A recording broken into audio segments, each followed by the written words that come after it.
नमस्कार साथियों, स्वागत है आपका अपने YouTube चैनल स्टैंडर्ड जीके गुरु पर। तो साथियों, आज के एक बार फिर इस वीडियो में एसएससी जीडी की परीक्षा के लिए जीके जीएस का प्रैक्टिस सेट 7 करने वाले हैं, जो प्रैक्टिस सेट आपकी परीक्षा में काफ़ी सहायता करेगा।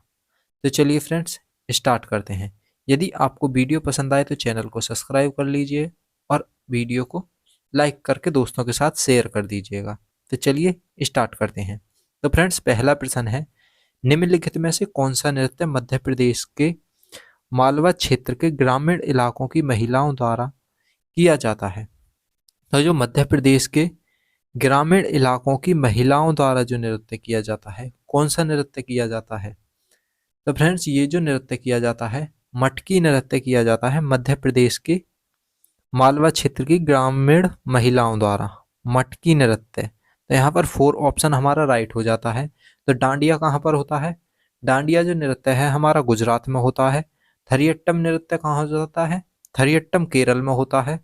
और पढ़ियानी ये कर्नाटक का है। तो यहाँ पर हमारा 4 ऑप्शन राइट हो जाएगा।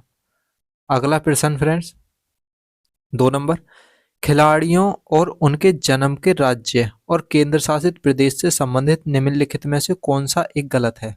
तो जो हमारे खिलाड़ी, एक तरफ तो खिलाड़ी दे रखे हैं खिलाड़ी, और दूसरा है उनका केंद्र शासित प्रदेश या राज्य जहां उनका जन्म हुआ है। तो फ्रेंड्स, कौन से खिलाड़ी का जन्म गलत प्रदेश दिया गया है?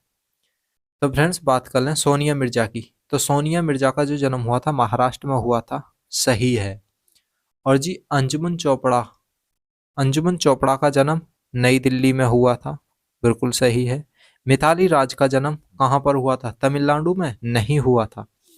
और जो साइना नेहवाल का जन्म हरियाणा में, बिल्कुल सही है। तो यहाँ पर जो हमारा गलत मिलान है वो मिताली राज तमिलनाडु नहीं हुआ था। मिताली राज का जो जन्म हुआ था ये जोधपुर राजस्थान में हुआ था। कहाँ पर हुआ था? जोधपुर राजस्थान।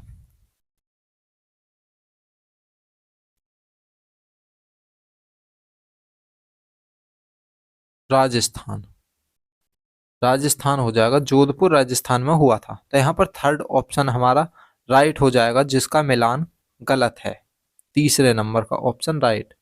आपका अगला प्रश्न है तीसरा, कि भारतीय संविधान के 101 में संविधान संशोधन अधिनियम ने निम्नलिखित में से किसकी शुरुआत की थी? तो 101 में जो संविधान संशोधन हुआ था किसके लिए हुआ था? तो जीएसटी के लिए हुआ था। तो जीएसटी में क्या हुआ था? तो एक देश एक कर। क्या हुआ था? एक देश एक कर। जीएसटी के लिए क्या हुआ? एक देश एक कर। तो यहाँ पर हमारा सेकंड ऑप्शन राइट हो जाएगा।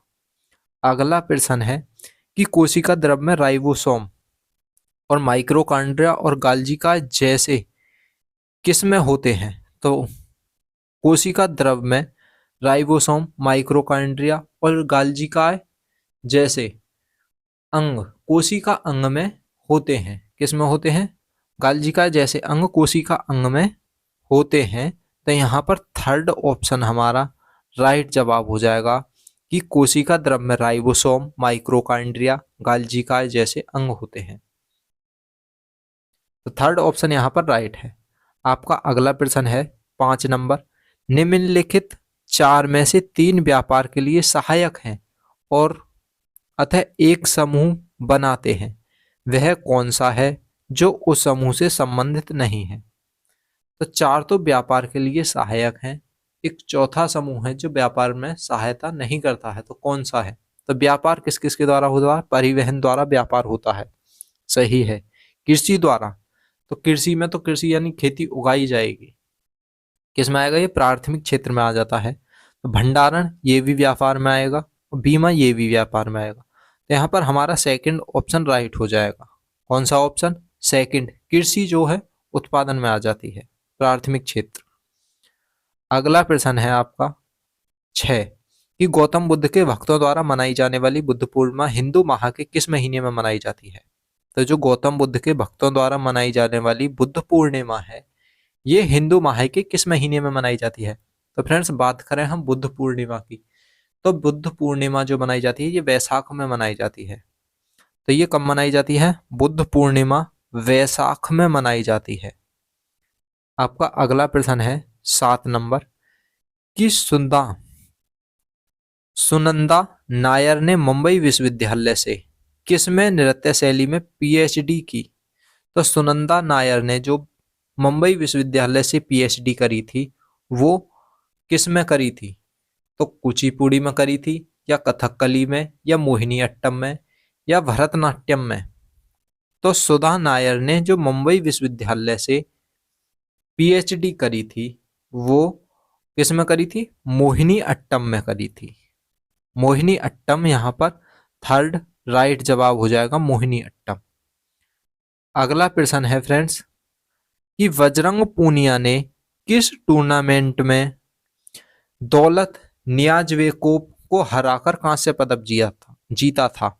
तो किसने, बजरंग पूनिया ने नियाज़वेकोव को हराकर किस खेल में या फिर किस ओलंपिक में कांस्य पदक जीता। तो किस में बजरंग पूनिया ने कांस्य पदक जीता था। तो 2020 में जो कांस्य पदक जीता था ये टोक्यो ओलंपिक में जीता था, टोक्यो ओलंपिक। यहाँ पर फर्स्ट ऑप्शन हमारा राइट हो जाएगा। अगला प्रश्न है फ्रेंड्स 9, निम्नलिखित में से कौन वाकटक राजवंश के संस्थापक हैं। तो वाकटक वंश के संस्थापक कौन हो जाते हैं। तो फ्रेंड्स बात करें हम वाकटक वंश के संस्थापक की, तो वाकटक वंश के संस्थापक विंध्य शक्ति हो जाते हैं। कौन है, विंध्य शक्ति वाकटक वंश के संस्थापक हो जाते हैं, विंध्य शक्ति। तो यहाँ पर थर्ड ऑप्शन हमारा राइट हो जाता है। अगला प्रश्न है आपका कि विकास की स्थिति के आधार पर संसाधनों का वर्गीकरण किस प्रकार किया जाता है। तो विकास की स्थिति के अनुसार संसाधनों का वर्गीकरण किया जाता है। तो कैसे कैसे वर्गीकरण होगा। तो वैयक्तिक, अंतरराष्ट्रीय और राष्ट्रीय में, या फिर संभावित, विकसित, स्टॉक और संचित कोष में। तीसरा नवीनीकरण और गैर नवीनीकरण में। चौथा जैविक और अजैविक में। तो किस किस में होगा। तो ये जो होता है क्या, विकास की स्थिति के आधार पर संसाधनों का वर्गीकरण जो होगा ये संभावित होगा, विकसित स्टॉक में होगा और संचित कोष द्वारा होगा। जब भी तो हमारा विकास दिखेगा। तो संचित कोष भी हमारे पास होना चाहिए, विकसित स्टॉक भी होना चाहिए और संभावना भी होनी चाहिए। तो यहाँ पर सेकंड ऑप्शन हमारा राइट जवाब हो जाएगा। अगला प्रश्न है 11 कि भारतीय संविधान के किस अनुच्छेद के तहत मौलिक कर्तव्यों को परिभाषित किया गया है। तो भारतीय संविधान के किस अनुच्छेद के तहत मौलिक कर्तव्य आते हैं। तो मौलिक कर्तव्य किस अनुच्छेद में आएंगे। तो मौलिक कर्तव्य हमारे 51A के तहत आते हैं। किसके तहत, 51A के तहत। यहाँ पर थर्ड ऑप्शन हमारा राइट जवाब हो जाएगा। 51A में मौलिक कर्तव्य है। अगला प्रश्न है फ्रेंड्स 12 कि करेंसी नोट और सिक्कों को कागजी मुद्रा कहते हैं, इन्हें और क्या कहा जाता है। तो करेंसी नोट और सिक्कों को कागजी मुद्रा भी कहते हैं, इन्हें और क्या कहा जाता है। पट्टा विलेखन नहीं कहेंगे, कानूनी निविदा, हाँ तो कानून के तौर से जारी की जाती है, इसे कानूनी निविदा कहते हैं। ऋण तो कहेंगे ही नहीं, या कानूनी अनुबंध भी नहीं कहेंगे। तो यहाँ पर हमारा सेकंड ऑप्शन राइट हो जाएगा, कानूनी निविदा। यानी करेंसी और सिक्कों को कागजी मुद्रा कहते हैं, कागजी मुद्रा को कानूनी निविदा भी कहा जाता है। अगला प्रश्न है 12 कि वाशिंग सोडे का रासायनिक सूत्र क्या है। तो फ्रेंड्स हम बात करें वाशिंग सोडे का रासायनिक सूत्र। तो वाशिंग सोडे का जो रासायनिक सूत्र है ये कई बार पूछा गया है, कई बार। तो वाशिंग सोडे का रासायनिक सूत्र होता है Na2CO3 इंटू 10H2O। क्या होगा, 10H2O। यहाँ पर थर्ड ऑप्शन हमारा राइट जवाब हो जाएगा। अगला प्रश्न है 14 कि पश्चिम बंगाल किस देश के साथ अपनी सबसे लंबी सीमा साझा करता है। पश्चिम बंगाल अपनी किस देश के साथ सीमा साझा करेगा सबसे लंबी। तो पश्चिम बंगाल जो हमारा राज्य है वो बांग्लादेश के साथ सबसे लंबी सीमा साझा करता है। किसके साथ, बांग्लादेश के साथ। तो यहाँ पर सेकंड ऑप्शन हमारा राइट जवाब हो जाएगा। अगला प्रश्न है कि निम्नलिखित में से कौन सार्वजनिक क्षेत्र की कंपनी का उदाहरण नहीं है। तो सार्वजनिक क्षेत्र में कौन कौन सी कंपनी आएंगी? तो सार्वजनिक क्षेत्र में जो कंपनी आएंगी वो सेल सार्वजनिक क्षेत्र में आएगी, ओएनजीसी सार्वजनिक क्षेत्र में आएगी और भेल भी सार्वजनिक क्षेत्र में होगी। लेकिन नेशनल स्टॉक एक्सचेंज यानी एनएसई ये किस में आएगी? ये सार्वजनिक क्षेत्र में नहीं आएगी। तो यहां पर हमारा सेकंड ऑप्शन राइट हो जाएगा। ये सार्वजनिक क्षेत्र की कंपनी का उदाहरण नहीं है। तो यहां पर सेकंड ऑप्शन हमारा राइट जवाब हो जाएगा।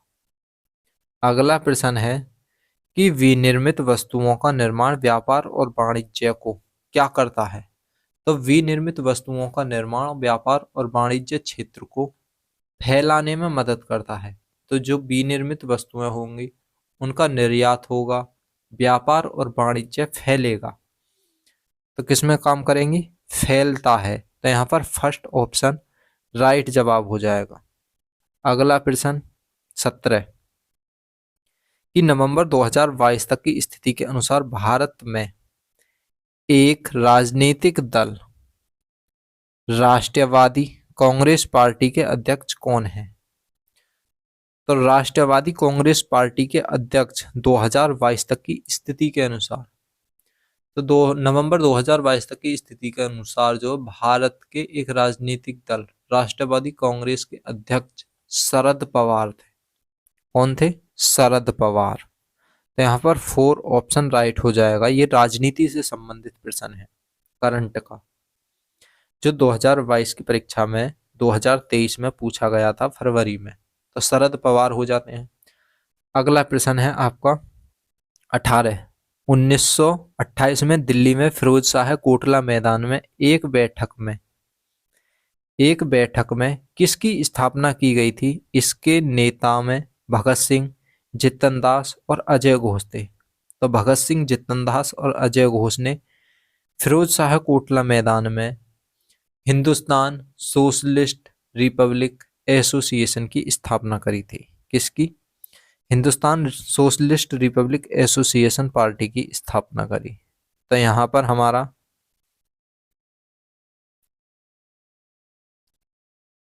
थर्ड ऑप्शन राइट हो जाएगा, Hindustan socialist Republic association. Third option right है। अगला प्रश्न है आपका 19 नवंबर 2022 में भारत के विधि आयोग के अध्यक्ष के रूप में किसे नियुक्त किया गया? तो नवंबर 2022 में विधि आयोग के अध्यक्ष के रूप में किसे नियुक्त किया गया था? तो विधि आयोग के अध्यक्ष के रूप में 2022 में न्यायमूर्ति ऋतुराज अवस्थी को नियुक्त किया गया था नवंबर 2022 में। यहाँ पर सेकंड ऑप्शन हमारा राइट जवाब हो जाएगा।